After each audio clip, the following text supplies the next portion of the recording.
Amsal 21 ayat pertama sampai keempat dan 24 sampai 26 demikian.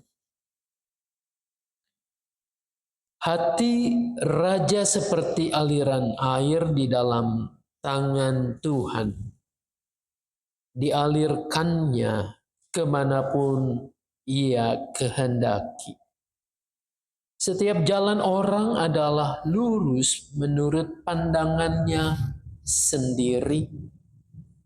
Tetapi Tuhanlah yang menguji hati.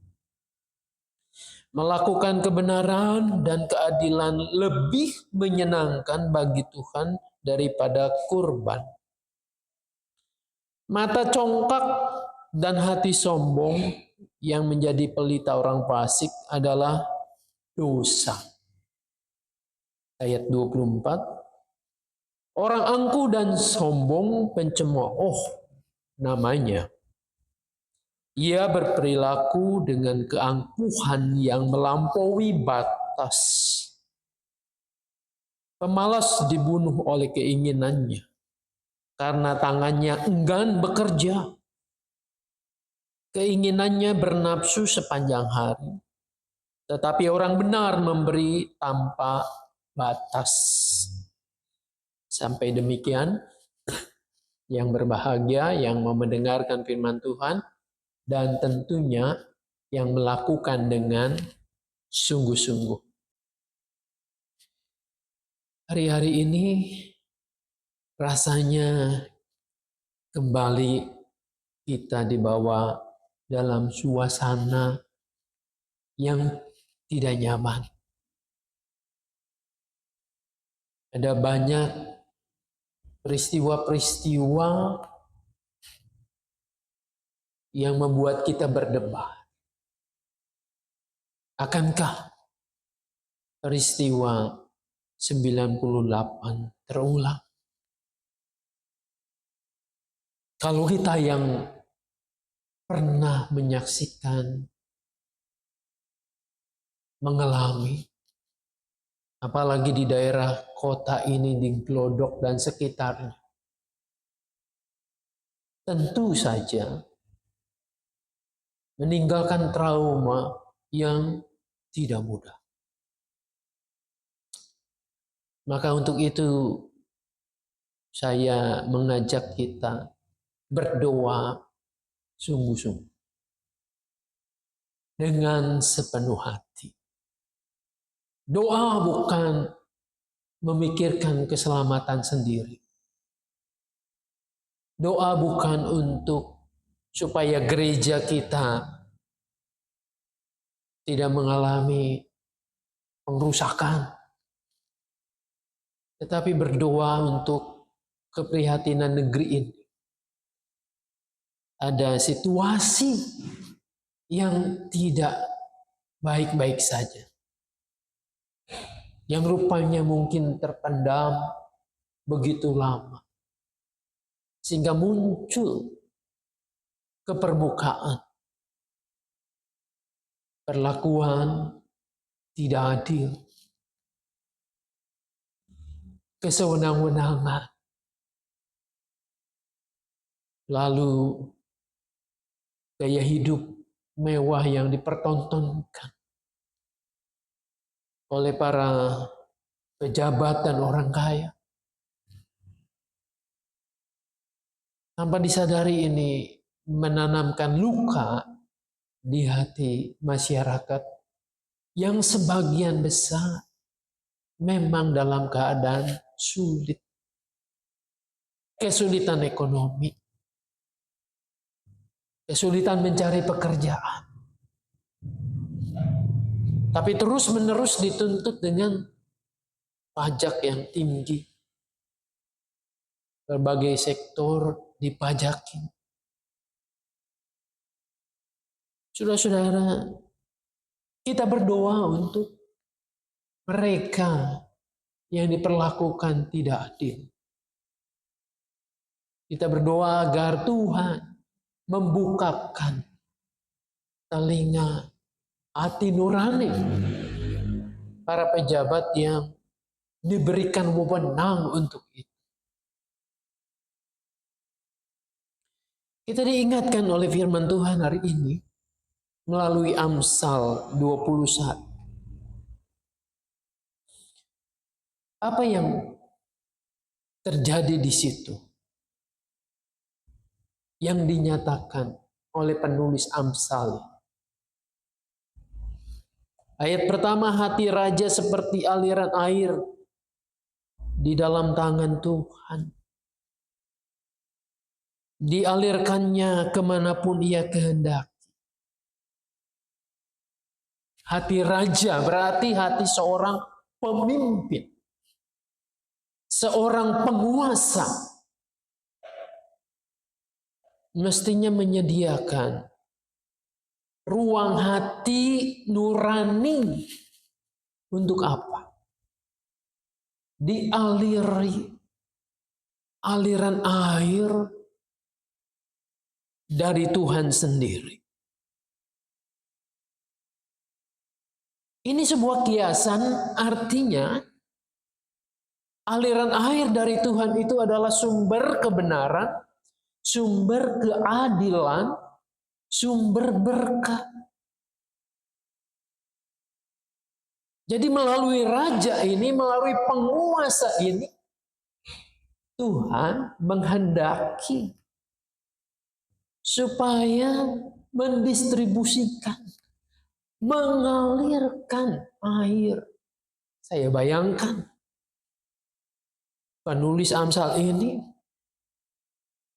bukan berada di Indonesia yang subur makmur, tetapi banyak gurun, banyak tanah yang tandus. Ketika dialiri air,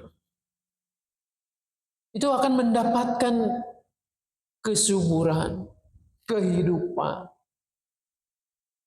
Tanah itu menjadi berkat, menumbuhkan pohon, menumbuhkan benih yang akhirnya akan menuai hasilnya. Penguasa dipakai oleh Tuhan bukan untuk kemakmuran sendiri, tetapi bagaimana ia menjadi alat di tangan Tuhan menyalurkan cinta kasih-Nya bagi setiap individu, setiap rakyat yang dipimpinnya. Bukan sebaliknya, aliran sungai itu, aliran air itu dia nikmati sendiri. Selain masyarakat akan menderita, pasti dirinya sendiri juga tidak akan tahan untuk menampung aliran-aliran air itu. Saudara-saudara, ayat 2 itu mengingatkan juga kepada kita. Mungkin kali ini kita menyaksikan dengan hati yang terluka.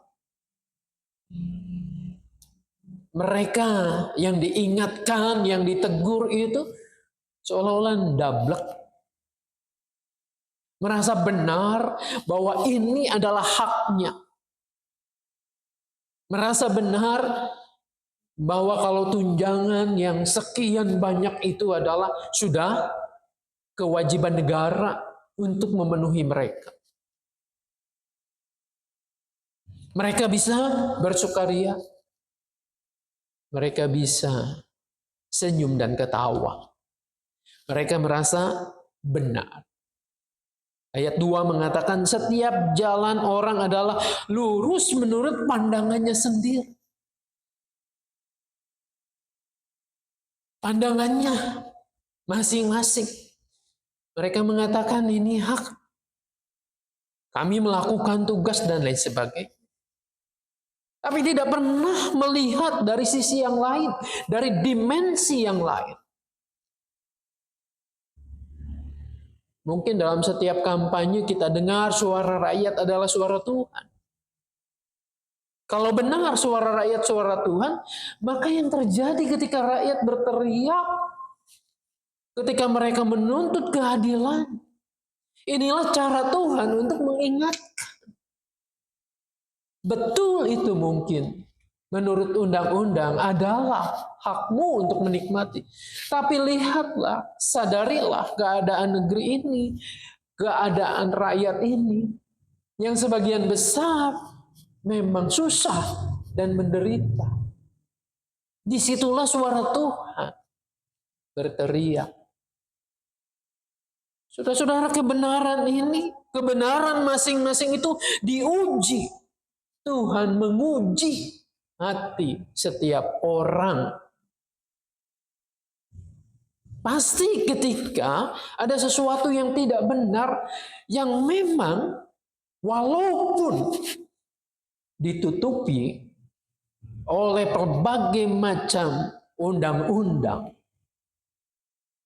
ditutupi oleh berbagai dalil, pasti nurani ini akan mengatakan ini tidak pas, ini tidak cocok, ini tidak pantas untuk dilakukan. Tuhan menguji hati setiap orang. Nah, saudara-saudara, saya hari-hari ini memang harus menahan emosi, menahan diri. Oleh karena memang melihat kondisi kenyataan yang terjadi. Bagaimana pajak begitu tinggi. Saya mengalami itu tanpa pemberitahuan, pajak sepeda motor naik luar biasa. Bayar harus ngantri seperti pengemis. Tapi fasilitas yang terjadi amburadul. Tidak ada pembenahan. Yang ada semakin rusak. Itulah gambaran negeri ini. Saudara-saudara,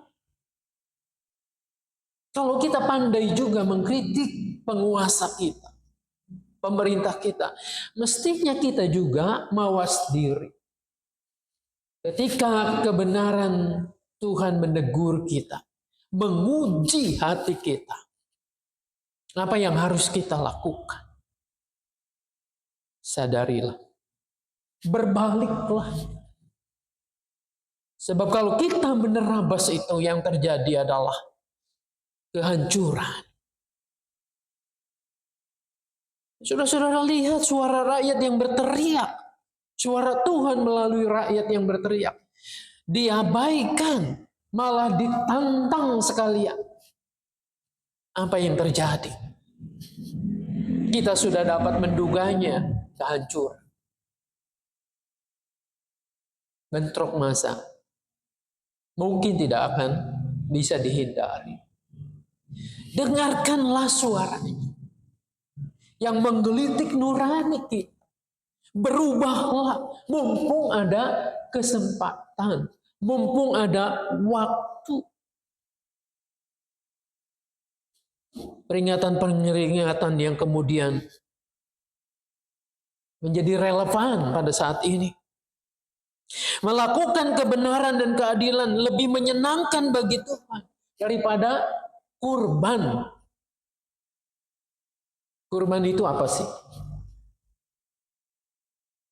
Pada zaman perjanjian lama, kurban itu adalah persembahan hewan yang dibawa di hadapan rumah Tuhan, diserahkan kepada imam, ada ritualnya, lalu persembahan itu diserahkan kepada Tuhan. Ini namanya ritual ibadah. Dan saudara-saudara, ritual ibadah itu memang perlu untuk setiap orang percaya. Kelihatan beragama, kelihatan saleh, kelihatan begitu rupa menguasai mungkin kitab suci, baik. Tetapi kalau tidak melakukan kebenaran dan keadilan, sama sekali tidak berguna.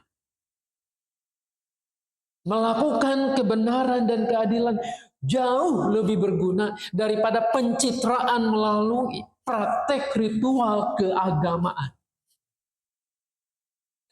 Agama menjadi tidak berfungsi sama sekali, menjadi seperti sampah apabila hanya dimanfaatkan untuk kedok ketidakadilan. Ini kritik buat negara kita. Negara Pancasila, negara agama. Tapi nyatanya kebobrokan saat sekarang ditelanjangi. Berdoalah makanya untuk kebenaran dan keadilan di negeri ini. Dan dimulai dalam praktek kehidupan kita. Beri contoh yang baik. Kita benci diperlakukan tidak adil. Kita benci dibohongi. Kebenaran ditutupin. Maka jangan lakukan itu. Meskipun kita kecil sedikit, mulailah di dalam kehidupan kita. Mulailah jadi terang di sekitar kita. Ingat Tuhan yang menilai. Tuhan yang menguji apakah kita melakukannya sekedar pencitraan dan munafik, atau betul-betul karena aliran sungai air dari Tuhan ada di hati kita, meluap menjadi kesaksian sehingga keadilan kebenaran dirasakan dalam lingkungan terkecil hidup kita ini. Saudara-saudara ingat, Tuhan memperingatkan orang congkak, orang sombong pada waktunya dia akan membayar dengan harga yang teramat mahal. Jadi mumpung ada waktu, mari kita berbenah diri. Kita mendoakan bangsa dan negara kita hari ini, ya, dan harus. Tapi doa yang tidak diwujudkan dalam kelakuan hidup kita adalah doa yang munafik. Kita wujudkan dalam hidup kita, dalam skup yang terkecil sekalipun.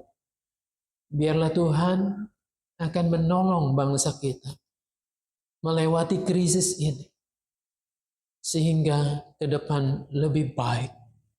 Ke depan kita akan punya pemimpin yang hatinya dialiri air yang dari Tuhan. Yang mengalir terus ke seluruh negeri. Membuat negeri kita menjadi negeri yang makmur, adil, yang mencintai kebenaran, yang memelihara keutuhan. Tuhan Yesus menolong memberkati kita. Amin. Mari kita berdoa. Bapa di surga, terima kasih Tuhan boleh mengingatkan melalui firman-Mu ini. Biarlah menolong kami untuk kami dapat melakukan, mengerjakannya. Khususnya menjadi kesaksian bagi bangsa ini yang nampaknya sedang gelap dan sedang tidak baik-baik saja. Dalam nama Tuhan Yesus kami berdoa. Amin.